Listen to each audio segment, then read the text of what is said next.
Okay, looking at the next couple of examples here for extension lesson 2-3, or sorry, 2-4. So example 4 is a little different from the other ones because there is a negative exponent. And we're just going to give ourselves a little reminder here that remember,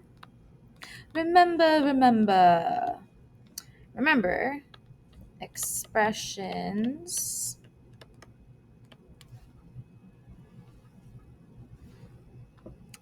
are not simplified if there are negative exponents. You need to deal with those negative exponents. You need to change them and do that movement, do that reciprocal to get those negative exponents to become positive. We'll take a look at what that looks like here. Excuse me. Okay. So I have x to the sixth being raised to the negative 2 power. So right now, if I turn that into a fraction, I've got x to the sixth being raised, over 1 being raised to the negative 2 power. So with my negative exponents, remember, we always want to deal with those negative exponents first. Get them out of the way, make them positive, so then your life is just so much more easier. So negative exponents tell us that we need to change the placement, or we need to take the reciprocal to make them positive. So if I take the reciprocal of what's inside this parenthesis, that's going to turn into 1 over x to the sixth. All right, that's the reciprocal. We flip that fraction. And now that exponent on the outside, because we did that flipping, that exponent on the outside is no longer negative. It becomes positive. Now that we have it as a positive normal exponent, we can simplify that or expand that, which I'm going to run out of a little bit of room. I'm going to have to move some things around. I'll do that later, though.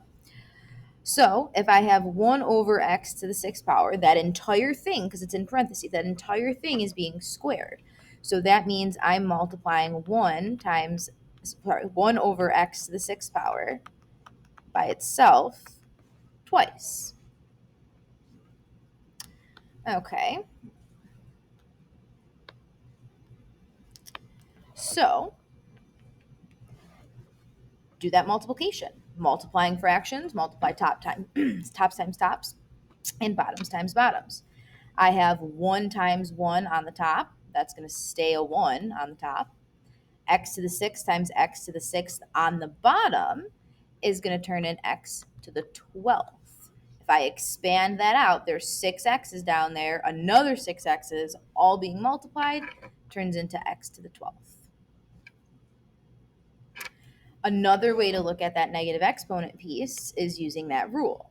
If I'm doing x to the sixth times negative 2, I'm just going to say or, that turns into x to the negative 12th, which then, to get that to be positive, we have to take that reciprocal and turn it into 1 over x to the 12th. But in my book, the expansion method makes way more sense. And then we're just going to make a little note over here that says make negative exponents positive. That is not how you spell positive. P-O-S-I-T first. That's what you want to start by doing. Notice we didn't try to expand it first because expanding with negative exponents is just sketchy. So make it positive first, then you can look at your expansion method.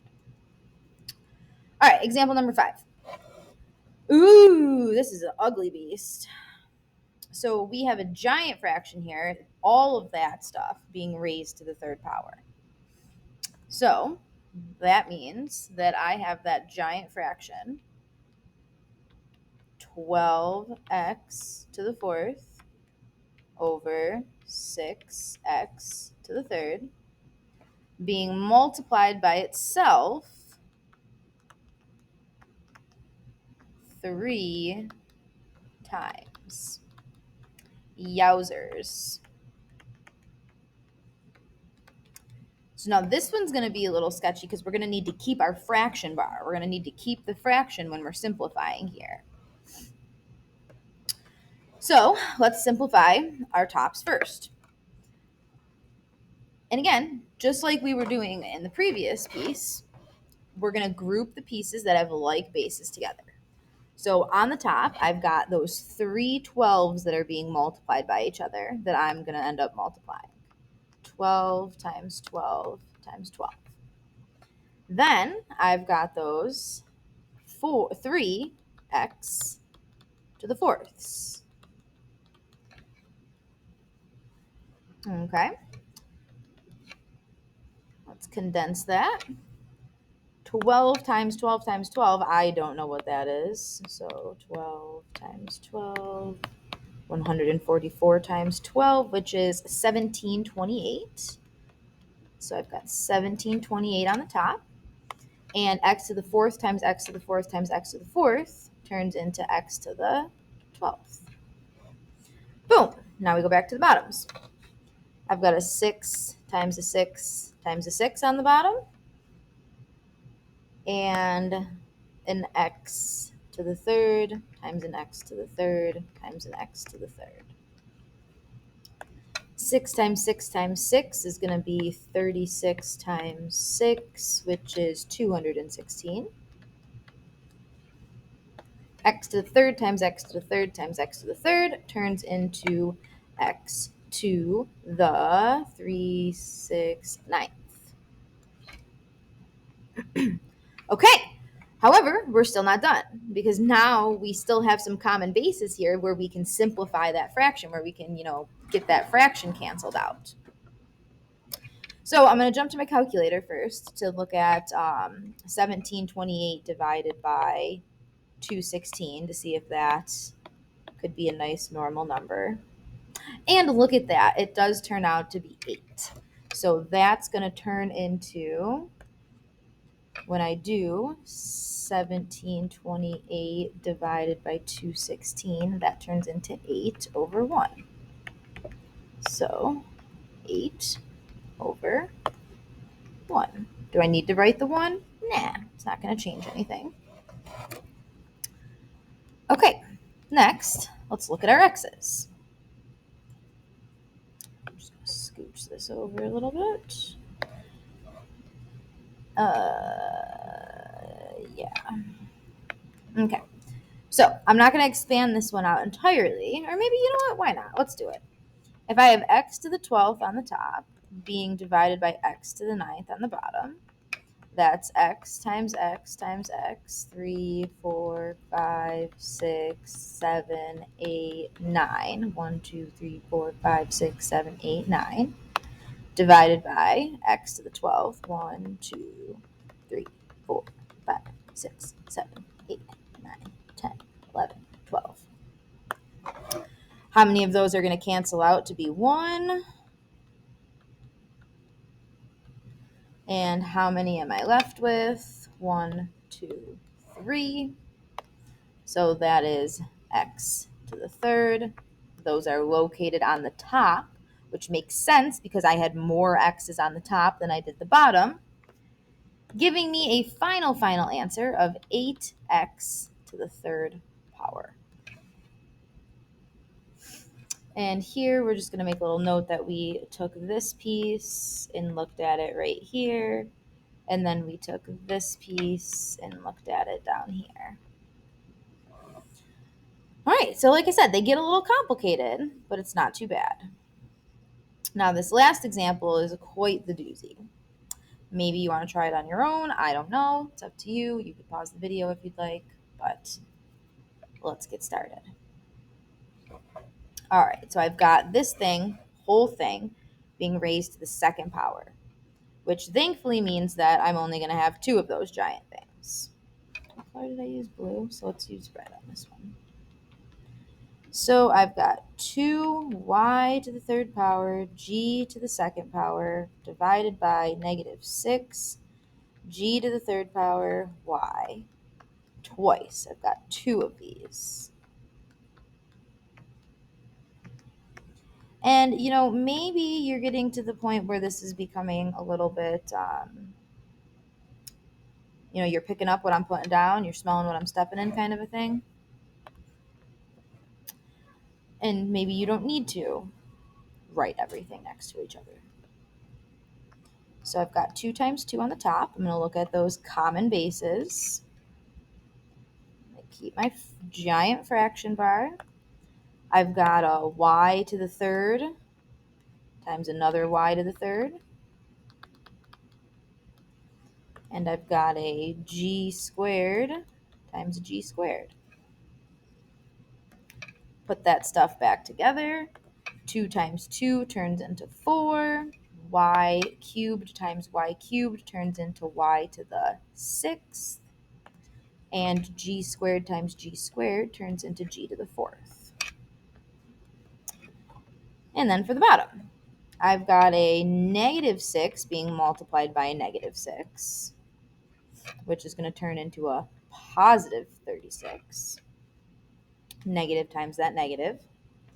I've got a g to the third times another g to the third. 3 g's and another 3 g's is going to give me g to the 6th.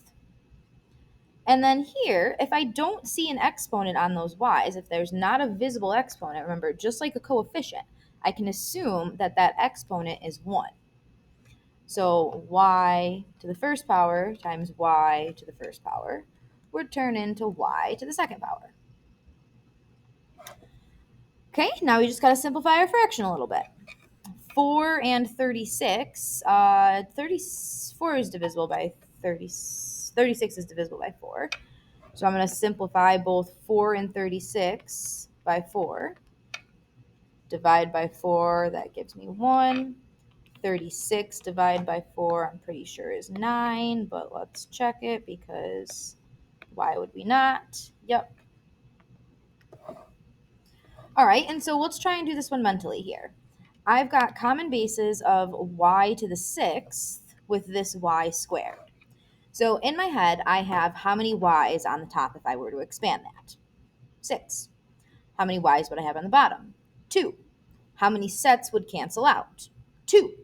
So how many would I be left with? 4. Where are those 4 y's going to be located? Are they on the top or are they on the bottom? There's more on the top, so they're located on the top.